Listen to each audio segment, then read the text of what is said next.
Buenas tardes, igual súper emocionado con la presentación que me hizo Alemka. Bueno, yo soy un investigador un poco que estoy entre la mitad de la parte más básica de la clínica, entonces por el tipo de investigación que hago me muevo como los dos mundos.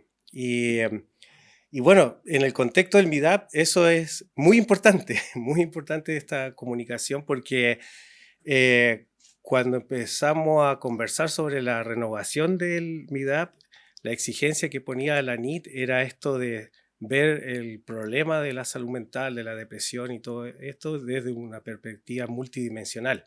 Y eso es un desafío enorme porque requiere reunir mundos de la psicología, psiquiatría, de la clínica con científicos como yo que trabajamos en neurobiología o nos movemos un poco en los dos mundos. Entonces, lo que yo voy a hablarle es un poco la experiencia que vivimos escribiendo esa renovación, pero las ideas que hay detrás de eso, ¿ya? Y cómo lo que yo he estado investigando tiene esa aproximación, ver algunos ejemplos reales que han ocurrido y obviamente esto pensando si se renueva el Instituto Milenio, pero lo que yo creo que más allá de eso, muchas de las cosas que estamos investigando en el laboratorio nuestro en Valparaíso van a seguir más allá del financiamiento del MIDAP, porque tiene mucha cercanía, yo creo, con preguntas que tienen varios integrantes del MIDAP y fuera del MIDAP. Entonces, es el modelo este que construimos, ¿ya? Que un poco explica la complejidad de los problemas de salud mental actualmente que no existían hace 10 años atrás, ¿ya? Por ejemplo, los problemas de inmigración, los problemas, inclusive los mismos que estamos viviendo ahora, una guerra comercial. ¿Quién iba a creer eso? Y el impacto de la salud mental es tremendo y la complejidad en cómo ese impacto se ejerce de manera muy diferente entre personas es muy complejo, porque después todo eso llega a la clínica. Entonces, la pregunta es cómo el MIDAP y cómo lo que nosotros investigamos se mueve en ese mundo, ¿ya? Entonces, esta lo habíamos pensado como una rueda que se mueve, ¿ya? Y que se mueve de problemas globales, una guerra comercial, no sé, la pandemia, ¿ya? Con problemas locales, en el norte de Chile, la inmigración, con sus particularidades, en el sur, con los problemas culturales, acá en Santiago, con problemas más locales, y cómo esto nos movemos durante toda la vida, desde la infancia, todos sabemos que la exposición temprana a eventos estresantes gatilla una serie de efectos en el cerebro que las consecuencias de eso muchos se persiguen toda la vida, ¿ya? Entonces, esta complejidad de los problemas de salud mental yo creo que lo vio bien la NIT y exigió que los institutos milenios, más allá de ser por el lado biológico o social, tengan que tener esta visión multidimensional. Y ahí es donde caigo yo. Claramente, personajes como yo que sirven mucho para esta visión y de conectar ideas. Entonces, bueno, obviamente uno de los problemas a nivel global previo a la pandemia es el calentamiento global. Eso ejerce una serie de efectos y eso nos va a perseguir por el resto de nuestra vida como científicas, científicos. Yo creo que hasta que nos jubilemos vamos a seguir viendo las consecuencias de esto y obviamente lo que vimos más cerca fue esto, la pandemia, y claramente es el ejemplo de cómo esta aislación social o distanciamiento social afectó la salud mental y este tipo de estrés ya tiene un impacto real en los problemas de salud mental. La prevalencia de la depresión, las tasas aumentaron, ya hay registros de eso. Entonces sabemos que esto, claro, es algo ambiental, pero se traduce en problemas de salud mental, no solamente aumento de enfermedades mentales, sino que la complejidad de esas enfermedades mentales. Y obviamente desafíos geopolíticos, las inmigraciones, nosotros lo estamos viendo, obviamente, fuerte, ya vemos eso con las inmigraciones que tenemos y todos los conflictos geopolíticos, eso hace desplazar a las personas y crea complejidades a nivel social que inclusive yo siento que todavía no vemos la magnitud de esto. ¿ya? Y eso es un desafío fuerte como humanidad, porque claro, ahora vemos esto de la guerra comercial, pero detrás de eso hay ideología fuerte, ¿ya? Y esto te va a tener un impacto no solamente económico, un impacto directo en salud mental. Entonces, ya hay registros de esto, o sea, hay publicaciones, hay evidencias, hay harto metaanálisis de estas cosas y inclusive las mismas definiciones de enfermedades mentales están apareciendo nuevos tipos de enfermedades mentales. Eh, claro, yo soy más de los 90, 80, entonces del tiempo que uno jugaba a la pelota en la calle. Sí, no sé, mi hija tiene 10 años y yo veo ese mundo cambió completamente. Entonces la infancia en Chile, fuera de Chile, es algo que esto del desarrollo tecnológico tiene un impacto en la vida que tenemos y cómo manifestamos las enfermedades. Entonces, esta es una discusión en el mundo fuerte. No me acuerdo con quién estaba hablando, estuve hace 2 semanas en el Congreso de Estrés Europeo en Austria y este fue el tema central de todo el Congreso. Y ahí estaban los grupos clínicos y básico clínico y neurobiólogos como yo. Y en todas las presentaciones, en los 5 días, este fue el tema. ¿Cómo va a mover la salud mental? ¿Cómo se va a diagnosticar? ¿Cómo baja la información desde el aspecto más clínico a lo más básico? ¿Cómo se mueve para arriba? Y el gran mensaje que yo vi, justo ahí vi una oportunidad, dije, oye, esto es la postulación del MIDAP, encajó perfecto con esto, es que haya un espacio de investigación como proyecto en que yo me pueda sentar, no sé, con la Lemka, con la Alejandra, con el Alec, y podamos hablar de cosas complejas de los humanos que se ve en la clínica y cómo eso yo puedo ver cosas que pueden ayudar a eso y viceversa. Es netamente este problema, inclusive ya no es tecnológico, es simplemente de cruces de ideas. Hay grandes grupos de investigación en que trabajan psiquiatras, neurólogos, psicólogos, neurobiólogos, ingenieros, todo eso, pero a pesar de eso hay una complejidad en el aspecto clínico. Uno es la diferencia individual que se está viendo entre las personas, que ya hay, cómo manifiesta la enfermedad, y otra es la experiencia clínica que cada terapeuta tiene frente a ese problema, ¿ya?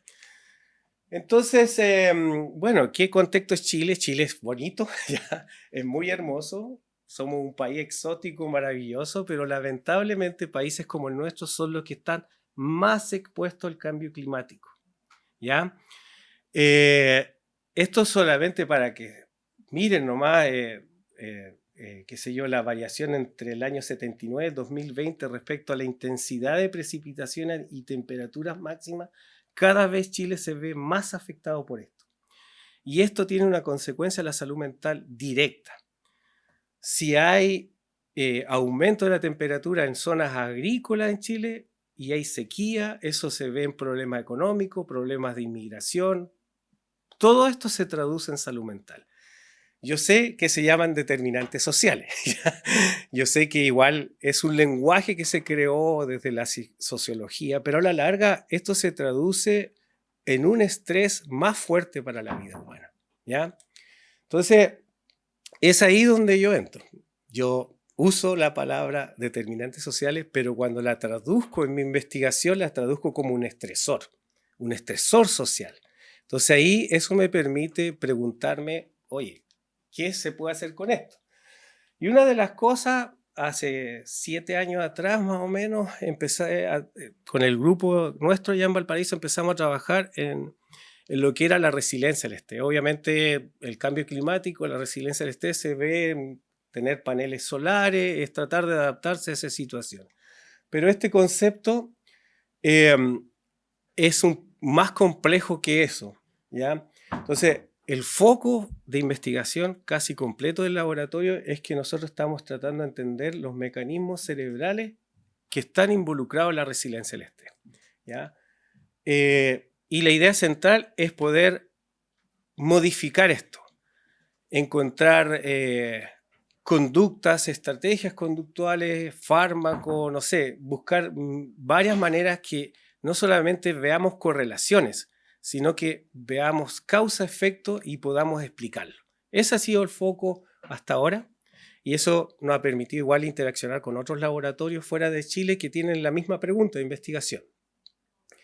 Entonces, aquí empieza un problema siempre, bueno, lo que yo más trabajo en la neurociencia es definir ciertos conceptos, y la mayoría de los conceptos que usamos nosotros en neurociencia vienen de la psicología, la psiquiatría y la filosofía, y eso ha sido siempre, desde los temas de memoria, todo lo que es enfermedades mentales, y el concepto de la resiliencia al estrés viene de la psicología en los años 70, ¿ya? Y después pasó fuerte a la psiquiatría y el año 2000 más o menos llegó a la neurociencia. Y la neurociencia trata de darle la explicación biológica en el cerebro de ese concepto y empieza a madurar, a evolucionar. Entonces, el primero que describió este concepto de resiliencia al estrés fue un psicólogo de la Universidad de Minnesota, Norman Garmesy, y básicamente es la habilidad para mantener la salud mental cuando uno se está expuesto a eventos adversos. Entonces, él lo observó en los niños y niñas que vivían en lugares muy pobres en la ciudad de Minneapolis. Entonces, él estudiaba el efecto del estrés en la edad temprana y se dio cuenta que había niños y niñas que a pesar de vivir la violencia intrafamiliar, el problema de la droga y una serie de adversidades tempranas, eran niños y niñas que le iban muy bien en el colegio. Ahí se empezó a dar cuenta él cuando empezó a ver el historial de vida de esto. Entonces dijo, no, la brillante Norman Garmesy, o sea que hay que estudiar a los que no se enferman, a los sanos, a los que están expuestos a adversidad temprana, y hay que estudiar a estos niños. Entonces, eso es un cambio de paradigma en los años 70 porque todos estudiaban y todos seguimos estudiando a los que se enferman, pero él tuvo la genialidad como psicólogo clínico de observar el fenómeno y verlo de manera opuesta. Y en el caso, cuando este concepto de resiliencia al estrés llega a la neurociencia no lo puede explicar solamente diciendo voy a estudiar a los que no se enferman, sino que empezó a tratar de buscar otros conceptos que venían del estrés para poder explicar el concepto de la resiliencia. ¿Por qué un niño no se enferma o niño o niña cuando está expuesto a adversidades horribles en la infancia? ¿Ya? Y ahí se crean dos conceptos para poder explicar la resiliencia al estrés, que es la alostasis y la sobrecarga alostática. Y básicamente esto es porque en la neurobiología especialmente, yo creo que en general en la neurociencia, el problema del estrés es un problema de energía del cerebro. Nosotros los seres humanos cuando nos exponemos a eventos adversos, el cerebro canaliza la energía y la reorienta, hay como un reseteo de la energía y la reorienta hacia conductas que son adaptativas a este evento adverso. Entonces, eso hace que hay ciertos circuitos del cerebro que modulan las emociones, nuestra reactividad al estrés, que son específicos, que nos conocemos que están en un sistema en el cerebro que se llama el sistema límbico, y ahí aumenta la cantidad de producción de energía, que es el ATP. Entonces es un problema de las mitocondrias, un problema de energía, y por eso se crea este concepto de alostasis, que no solamente es mi experiencia de vida con el estrés, no es solamente el ambiente que yo estoy viviendo en ese momento adverso, sino cómo mi cerebro logró canalizar esa energía para generar una respuesta adaptativa a ese evento estresante. Entonces ahí es una complejidad porque mezcla la genética, mezcla aspectos de la psicología que yo he vivido en mi misma vida versus la energía del cerebro. Entonces, ¿cómo yo explico estas cosas súper complejas a los chilenos? Todos sabemos que en Chile hay terremotos, ¿no es cierto? Hay eventos adversos. Valparaíso es una ciudad que se expone frecuentemente a eventos adversos. Entonces, cuando yo me pongo a un terremoto y se me cae la casa, yo empiezo a reconstruir mi casa, ¿ya? Pero eso no solamente adaptación, porque yo me demoro un tiempo en construir mi casa. O sea, voy a pasar meses. Entonces, es un proceso en el tiempo que se llama alostasis, que no es solamente conductual, sino que también es de planificación. Y ahí aparece otro concepto que se llama el coping. ¿Cómo yo afronto el estrés? Ya, mañana voy a ir a comprar tablas, voy a ir a vender. No sé, en el último incendio en Viña del Mar, el caballero que limpia los autos se le quemó la casa. Y yo conversaba con él. Y obviamente es traumático perder la casa. Pero él todos los días pensaba una estrategia de cómo voy a comprar esto, cómo voy a llevar a mi hijo a esto otro, esto otro, esto otro. Entonces, la alostasis ve al estrés como un evento en el tiempo. Es dinámico, ¿ya? No es solamente la adaptación que pensó en un inicio Hans Selye, que fue el que creó el concepto del estrés hace 100 años, sino que es un proceso dinámico en el tiempo. Y que obviamente hay muchas personas que con el evento estresante, el trauma del evento inicial, no se puede adaptar, no tiene la suficiente energía a su cerebro para adaptarse a eso. Son las personas que generalmente antes de vivir la experiencia traumática estaban borderline en su capacidad de energía. Eso se conoce como sobrecarga alostática o estrés tóxico, porque cuando el cerebro entra en esto, el costo biológico, el costo biológico que el cerebro paga es muy alto y eso se traduce en un fenómeno físico en el cerebro que es la neuroinflamación. Se empiezan a neuroinflamar, es como una herida. Si me hago una herida acá, se empieza a inflamar. Acá se empiezan a inflamar áreas del cerebro que regulan nuestras emociones, principalmente, y nuestra reactividad al estrés. Entonces hay un evento que ya conocemos inicial. Y de ahí se empieza a alterar la actividad eléctrica del cerebro y después eso llega a las conductas al paciente cuando ya llega a la parte clínica. Y eso lo manifiesta de manera diferente, ¿ya? Entonces, acá con estos conceptos definimos un estrés bueno, positivo, que es la alostasis, y un estrés tóxico para el cerebro que ya no dudamos que tiene un impacto físico en el cerebro y que hay partes del cerebro que se dañan en las personas. Y eso lo lleva lo manifiesta con un episodio depresivo, un paciente, otros con un brote psicótico, y ahí va la variabilidad de acuerdo a la experiencia previa antes del evento estresante. Sabemos que en la alostasis, en este estrés bueno, que siempre lo mirábamos bueno, ¿ya? Inicialmente lo llamábamos euestrés, esto, la producción de hormonas relacionadas con el estrés, ya que es todos los días, a pesar de que nos adaptamos, también hay un costo biológico.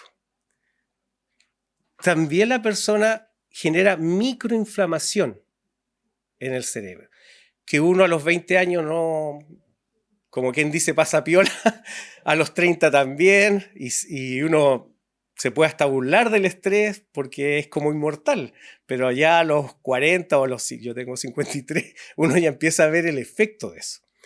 El efecto no solamente en salud mental, sino que eres más propenso a determinadas enfermedades mentales porque es una carga que tú vas todos los años acumulando y también obviamente está en la parte cardiovascular, que el estrés es básicamente una alteración a nivel del sistema cardiovascular, metabólico, ¿ya? Entonces, dentro de la definición de resiliencia al estrés, la resiliencia no es solamente la alostasis, es algo más complejo. Las personas resilientes tienen desarrollado una capacidad de afrontar el estrés extremadamente avanzada, ¿ya? Y esa capacidad de afrontar el estrés de manera activa los hace adaptarse rápidamente, más que lo normal. ¿Ya? Hay personas, insisto, que se adaptan, pero probablemente en el mismo ejemplo de acá de construir la casa, las personas resilientes probablemente al otro día empiezan a construir su casa y esa experiencia de construir la casa, ellos la transforman en algo positivo, en una experiencia positiva. Entonces, la característica de la resiliencia no es solamente la adaptación rápida al estrés, sino que usan la experiencia del estrés como un factor neuroprotector futuro. Y esas personas resilientes, el costo biológico que pagan es muy bajo. La pregunta es cómo hace el cerebro eso. Esa es la gran pregunta que tenemos. ¿Y por qué es importante actualmente? Porque el mundo es más adverso para la vida humana. O sea, no solamente el cambio climático, muchas cosas que estamos viviendo eso hace de que nosotros como especie humana, de alguna manera, tengamos que ser más resilientes si queremos vivir en el mundo que tenemos. Bueno, el coping es el comportamiento más importante o más característico de la resiliencia al estrés, la capacidad de afrontar el estrés. Hay varias escalas psicométricas que miden el coping. En nosotros los humanos, en Valparaíso, nosotros usamos una que está muy validada en adultos, que la hemos usado en personas mayores y ha funcionado bastante bien. Y este comportamiento de coping lo tienen todos los mamíferos. Y aquí viene un truco que tenemos algunos neurobiólogos como yo, es que nosotros entendemos que la realidad humana, el gran cantidad o el gran porcentaje del comportamiento que tenemos se debe a un constructo humano, ¿ya?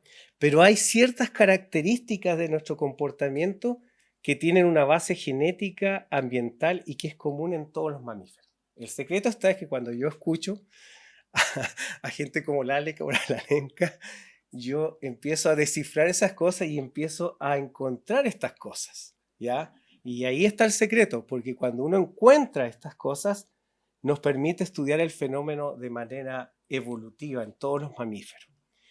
Entonces, en el caso de la resiliencia al estrés, como ahora se estudia mucho en el mundo por todos los problemas que tenemos, ya sabemos que el coping es la característica de la resiliencia al estrés que está en los humanos y en todos los mamíferos, ¿ya? Entonces ahora el secreto es cómo ocurre este coping, cómo ocurre este afrontamiento al estrés cuando es activo o pasivo y cómo lo podemos regular. Bueno, lo que sabemos es que el riesgo de enfermedad mental durante nuestra vida ya se mueve en bajo riesgo cuando en algún momento de nuestra vida, puede ser por un trauma infantil, por una experiencia muy adversa en la vida, perdemos esta capacidad de resiliencia y aumenta nuestro riesgo de desarrollar enfermedades mentales relacionadas con el estrés. En el caso de los adultos, la depresión, los trastornos ansiosos, el estrés postraumático, es lo que hay más evidencia cuando uno pierde la capacidad de ser resiliente al estrés. Estas enfermedades se correlacionan epidemiológicamente muy fuerte.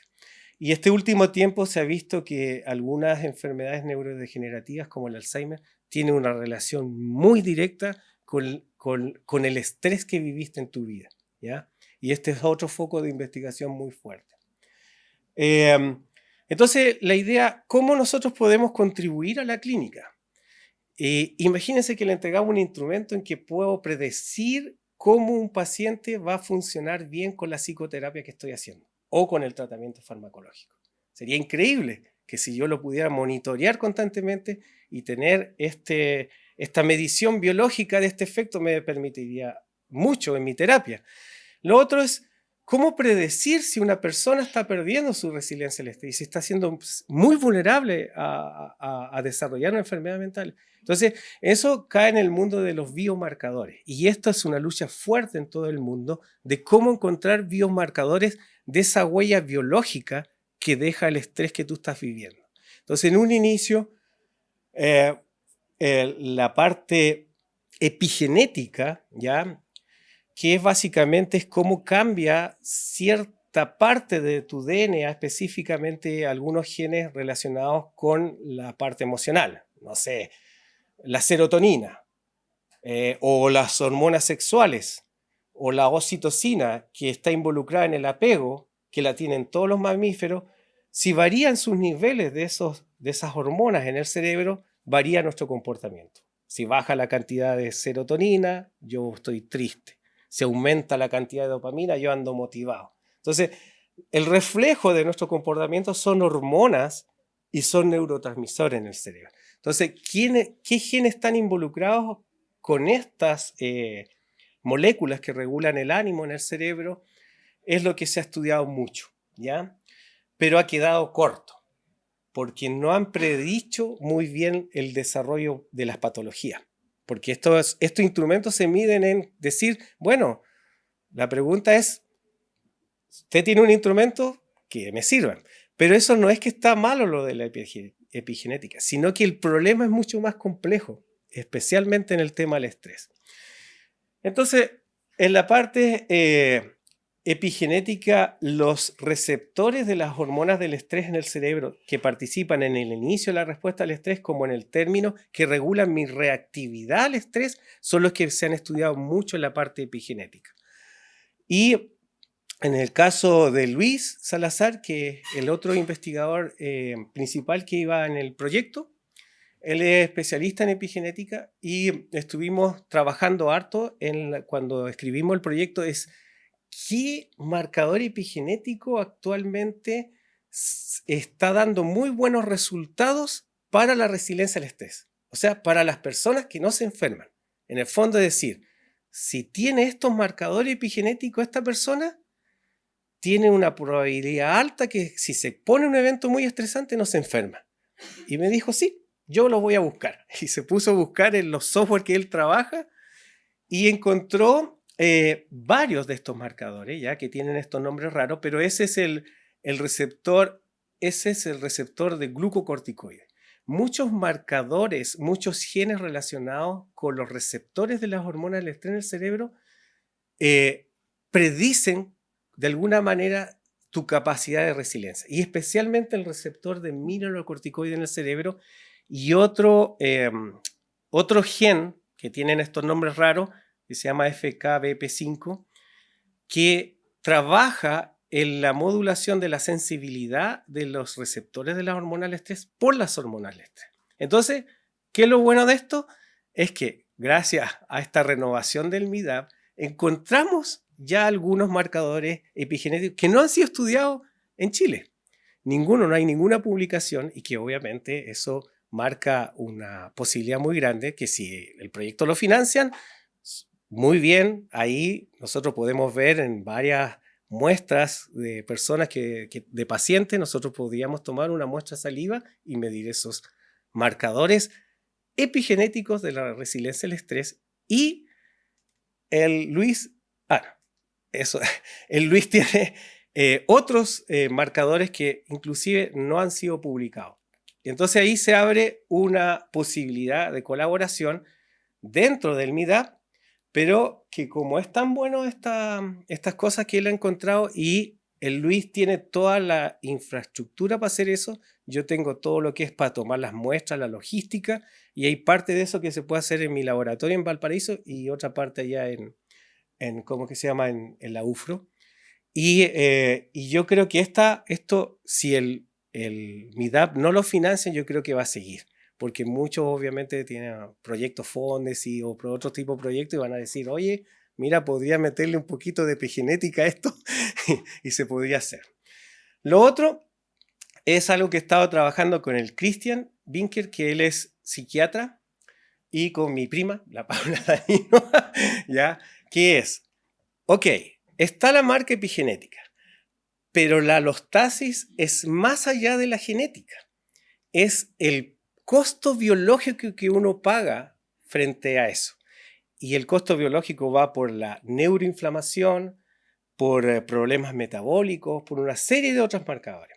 Entonces, ¿por qué actualmente se busca marcadores de la carga alostática, además de los marcadores epigenéticos? Es porque se trata de entender cómo un paciente responde a un tratamiento psicoterapia o farmacológico y otro no responde. ¿Por qué hay tanta variabilidad de pacientes en el fenotipo de la enfermedad, siendo que la enfermedad es única? Y eso es un gran problema clínico y un gran problema de la salud mental. Entonces, Cristian, ellos siguen una cohorte de pacientes con depresión mayor en Holanda y en Alemania. En Holanda el tema del estrés es muy fuerte porque ellos vivieron problemas fuertes con el holocausto nazi. Ellos fueron los que descubrieron que el estrés de la madre pasa a los hijos y que los telómeros de los cromosomas se achican y las consecuencias se ven hasta los 60, 70 años. Ellos todavía siguen estudiando a los hijos de madres que estaban embarazadas cuando lo invadieron los nazis. Entonces, por eso ellos tienen estudios de corte muy grande y bueno, con el Christian ellos trabajaron en esta corte que es de Holanda, Alemania, y descubrieron que para la depresión mayor, la carga alostática, midieron muchos marcadores del estrés y metabólicos y se dieron cuenta que el cortisol en la saliva, la interleuquina 6 medida en muestras de sangre y la proteína C reactiva, cuando reúnen toda la data de información clínica con estos marcadores, son los que más predicen el costo biológico que está pagando el paciente antes de que, o cuando recién llegó a la terapia y cuando está respondiendo a una terapia. Entonces, en el caso de la depresión, tenemos luces de esto y, bueno, obviamente la Paula ahí vio una idea bien buena y entonces, como lo que yo entiendo, como hay variación o problemas de la personalidad en la depresión, previamente tienen un estudio largo de eso y la idea sería incorporar la carga alostática de eso. Y bueno, en colaboración con Cristian, que él es una persona súper buena onda y se ha demostrado muy afable en colaborar con nosotros. Está especialmente interesado el grupo de ellos en ver cosas, cómo responden pacientes chilenos a la psicoterapia o al tratamiento farmacológico y ver si esto funciona o no, ¿ya? Entonces, esa es otra cosa que yo creo que va a seguir, más allá de que el IDAP se financie o no. Y el otro es esta relación entre este estrés tóxico o sobrecarga alostática y el Alzheimer. Ahí está el centro Fondab, HERO, que ellos estudian el envejecimiento y hay una parte de ese grupo que colabora con otro grupo en Inglaterra y desarrollaron un estudio bien grande en pacientes con Alzheimer o que estaban iniciando el Alzheimer y vieron varios marcadores de carga alostática, muchos, y usaron algoritmos de inteligencia artificial que lo ayudó a identificar cuáles de estos específicamente del estrés se correlacionaban más para predecir el decline cognitivo que llevaba al Alzheimer. Y ellos lo encontraron y lo dividieron en problemas a nivel inflamatorio, ¿ya? Cardiovasculares y metabólicos. Entonces, ¿a qué voy con esto? Cada vez la evidencia científica está dando más posibilidades técnicas para encontrar biomarcadores biológicos para determinar la carga alostática. Entonces, la pregunta que yo tengo y en la que yo estoy trabajando es tratar de buscar biomarcadores en muestras biológicas para la resiliencia al estrés, para predecir a los que no se van a enfermar, ¿ya? Bueno, no soy el único, sino que hay otros colegas, bueno, en Alemania, el Matías, en el Max Planck Institute for Psychiatry, ellos también están buscando lo mismo y queremos colaborar fuerte en eso. ¿Por qué razón? Porque la resiliencia al estrés tiene mucho que ver con la adversidad temprana al estrés. Entonces, es muy complejo en la vida, en el fondo, cómo uno puede estudiar la resiliencia al estrés de los niños, porque hay un aspecto interpersonal, comunitario, sociocultural, y en ese contexto se da la adversidad en la infancia. La pregunta es, ¿cómo hay niños y niñas que se exponen a esta vida adversa, extremadamente compleja en la infancia, y cómo estos que no se enferman podemos ver biomarcadores inflamatorios, endocrinos y de estructuras cerebrales, ¿ya?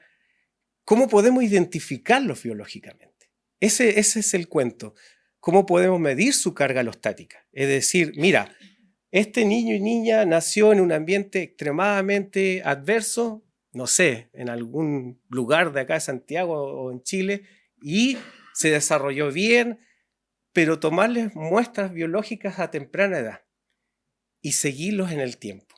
Ese es el gran desafío técnico que tenemos ahora y que por eso, con los que yo colaboro allá en Valparaíso, ahora en este tema, que es la Fanny y el Rubén, ellos son psiquiatras. Entonces, ellos me dijeron hace unos 3 años atrás que cómo podía llevar esta idea a un colegio vulnerable en Valparaíso. Entonces, no le puedo sacar muestras de saliva a niños de 9 años, ¿ya? Y también el cómo transporto esa muestra y también la logística de eso es extremadamente relevante. Entonces me dijeron cómo podía innovar en este aspecto. Entonces, bueno, está la posibilidad de medir cortisol en pelo, que es algo que se usa, pero ahí me empecé a dar cuenta que el cortisol se mide en las uñas, que los niños, el cuidador le corta las uñas, entonces es algo que siempre hacen, que se puede entrenar en los colegios como un juego. ¿Y por qué buscamos medir esto? Porque esto nos permite medir retrospectivamente lo que hemos vivido con el estrés. En el caso de la uña, es la experiencia que uno ha vivido con el estrés los últimos 6 meses. Entonces se pueden hacer intervenciones, hacer un baseline y luego hacer una intervención en ese colegio o en cualquier tipo de investigación y 6 meses después volver a tomar una muestra de uña. Entonces ellos financiaron, se consiguieron dinero por ahí y me compraron un aparatito para que la uña la pueda volver polvito y hay todo un protocolo de eso. Y es algo que ya estamos trabajando. Es más aún, mañana vamos a medir por primera vez cortisol en uña en el laboratorio.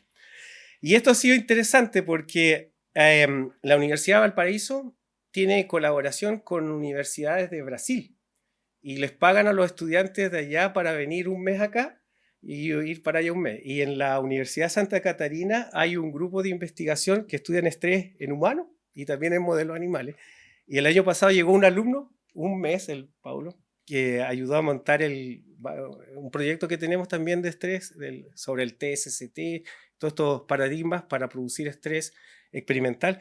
Y llegó el Richard a fines de marzo y su proyecto de investigación, como él se manejaba en medir muestras biológicas del estrés, él es el que está estandarizando las mediciones de cortisol en uña. Lo digo porque esto da la posibilidad de colaborar, ¿ya? Lo que nosotros hacemos es bajar los costos de los equipos que podemos comprar para poder que otros países de Latinoamérica puedan comprar eso, porque este mismo equipo los compran más sofisticados en Europa, en Estados Unidos, valen 6, 10 millones de pesos. Yo lo que hice fue buscar un equipo similar de 2 millones de pesos, ¿ya? Y vemos que está funcionando bien. La idea de esto nos permite a bajo costo poder desarrollar este tipo de investigaciones acá en Latinoamérica. Esta es una experiencia que vivimos. Con eso que yo le hablaba, que las universidades estatales pusieron dinero para crear un centro de envejecimiento, pusieron 500 millones de pesos. Veamos qué resulta, y habían proyectos de 30 millones, postulamos con un colega de la Universidad de Magallanes, otro de la UFRO, de la Chile y de Valparaíso, y la idea era ver en personas mayores cómo era la reactividad al estrés y correlacionar muestras biológicas de saliva, medir el cortisol salival, pero asociarlo a otros test cognitivos de memoria. La idea era ver si encontrábamos personas mayores resilientes al estrés, pero medidas biológicamente y con escalas psicométricas.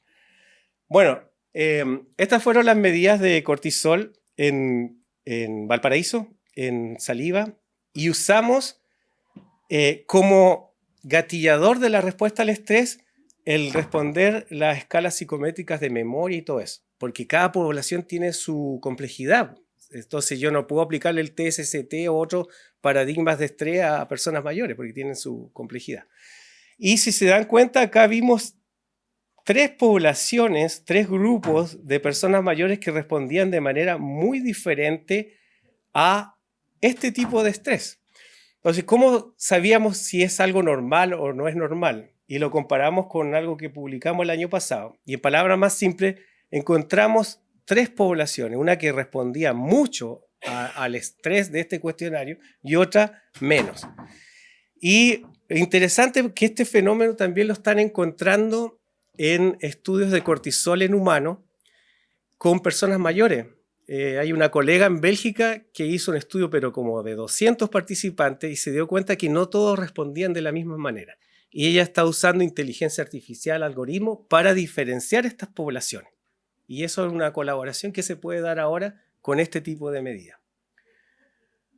Respecto a los mecanismos cerebrales del estrés, esto es muy resumidamente porque igual nosotros lo que queremos entender cómo esto funciona en el cerebro, y obviamente esto tenemos que usar conductas que podamos replicar en los modelos animales, y así como existe el estresor social, por ejemplo, del bullying, ya en la infancia y también en la adultez, en los modelos animales se crearon especie de bullying ya entre roedores, que a la larga es una subordinación forzada de algo social. O sea, al niño o niña que le hacen bullying no le pregunta, oye, te voy a hacer bullying. O si hay bullying en una empresa, el jefe tampoco pregunta. Es una subordinación social forzada. Y ese fenómeno se da entre algunos roedores, ¿ya? Bueno, nosotros usamos ese modelo en el laboratorio y los animalitos que se exponen a este tipo de estrés, algunos son resilientes, no les pasa nada, y hay otros que son muy vulnerables y se genera neuroinflamación en el cerebro igual que en los humanos, ¿ya? Que esto ya está todo documentado y eso nos permite modelar ciertas cosas. Entonces usamos paradigmas, o sea, diseños experimentales complejos, ya como ven acá, pero tratamos de entender qué es lo que pasa en el cerebro, ya en la actividad eléctrica del cerebro que en el eje en humano podamos encontrar. Ya hay varios estudios en humanos en estrés y resiliencia que se hacen en eje. Y obviamente nosotros podemos ver los receptores y teñirlos con fluorescencia en el cerebro, ya con colores, acá no se ve tan bien, pero podemos cuantificar estos receptores, podemos ver las diferencias que hay versus controles con estos animales más vulnerables al estrés y podemos desarrollar estrategias farmacológicas para modular estos eventos y es algo que nosotros hacemos y que hemos tenido resultados. Más allá de la complejidad técnica, lo que le estoy diciendo es que a nivel de modelos animales podemos ver causa-efecto, usar esa información y buscarla después en los humanos, porque en el eje las oscilaciones cerebrales que estudiamos nosotros son las mismas que ven los colegas que estudian eje en humanos. Entonces, nosotros podemos orientarlo en ciertas oscilaciones cerebrales que vemos en los modelos animales, ¿ya? Si ellos las encuentran en los estudios en humanos, ¿ya? Una cosa importante es que la divulgación, ¿ya? Y ahí, bueno, con Alejandra, nosotros hicimos una apuesta de hacer como un consorcio de investigadoras e investigadores relacionadas con el estrés en Chile, que le pusimos Red Chile 3, ¿ya? Y hemos hecho 2 reuniones anuales, lo hacemos siempre en enero, y el próximo meeting va a ser en Valparaíso y el que sigue va a ser en Concepción. Esto creció mucho, ¿y por qué se los digo? Porque cuando estuve en el Congreso de Estrés Europeo, ellos me hablaron, oye, pero si nosotros tenemos como una red global de investigación en estrés y resiliencia, y oye, esta cosa que inventaron ustedes allá nos viene como fantástico y podemos asociarnos, y ahí nos escribió Aurielé, que no sé si lo pronuncio bien, pero esto creció. Ellos están muy interesantes porque los españoles lo hicieron el año pasado, nosotros lo hicimos hace 2 años. Entonces la idea ahora es formalizarnos, es que el MIDAP nos ayude, como tiene toda la parte de difusión y todo eso, y obviamente es importante para el MIDAP, y eso nos va a permitir meternos en esta red global, ¿ya? Que yo creo que en una semana más, 2 semanas más ya vamos a ser parte. ¿Y esto qué favorece? Ellos tienen un mapa en todo el mundo en que chequean si la investigadora, el investigador es bueno, si lo que organizaron o no es bueno, el nivel científico. Y luego cuando pasan ese filtro, ellos lo incluyen en la red. Y la idea es que todos los que pertenezcan a esta red puedan pinchar en estos puntitos y decir, ¿sabes qué? Yo estoy estudiando, no sé, ya, psicoterapia y tal cosa en el estrés. ¿Habrá alguien en el mundo que yo pueda hablar y colaborar? Que eso nos cuesta tanto porque tenemos que ir al PubMed, tenemos que ir a los congresos. Ellos, al tiro, uno puede buscar esa información haciendo clic o una serie de herramientas que... Esto es carísimo, pero está todo financiado como proyecto. Y la idea es que los estudios, tanto clínico como básico, se traten de encontrar la gente rápidamente. Ellos van a hacer un congreso el 2027 en Zurich, en Suecia, porque igual ellos tienen la posibilidad de reunir actividades, eventos. Por ejemplo, nuestros congresos van a salir ahí. Y si de repente hay alguien que está en Australia y dice, oye, allá en Chile lo están haciendo, voy a ir a ese congreso. Y también tienen para conseguir financiamiento, postulaciones a proyectos. No solamente los proyectos europeos, sino que las fundaciones, muchas fundaciones están financiando esto. porque dicen, bueno, igual como lo que yo le hablaba, el problema de la resiliencia al estrés es global, es algo demasiado importante, y más con lo que estamos viviendo. Entonces la idea es hacer una colaboración sinérgica en conseguir fondos de investigación, colaboración científica y divulgación. Y finalizar que esta idea de Red Chile Estrés, la idea central es unir la clínica con lo básico. Entonces, todas las presentaciones, una presentación es clínica y el que sigue presentando es en modelos animales básicos y que se forme una discusión. Entonces, otro amigo, el Pablo Gaspar, que es del otro proyecto, de la competencia, que al final somos todos conocidos, él tiene la misma idea y ellos tienen una organización y tienen la misma idea, una discusión entre psiquiatría y neurociencia. Entonces, él me invitó a organizar esto el 16 de mayo, que es una conversación relacionada a resiliencia al estrés en salud mental, pero basada en la prevención. Entonces, van a exponer colegas psiquiatras y la Fanny, otros más que yo no los conozco algunos, pero se ve interesante la cosa, y neurobiólogos como yo, como el Pablo Moya, colegas míos, que también van a exponer, la Úrsula también, que acá de la Universidad de los Andes. Entonces, aquí voy con esto, que también para el MIDAP, yo creo, porque eso fue una cosa fuerte del proyecto, es como esto se difunda a la comunidad. Entonces, la parte de que investigamos nosotros está muy relacionada con eso. Y eso, gracias.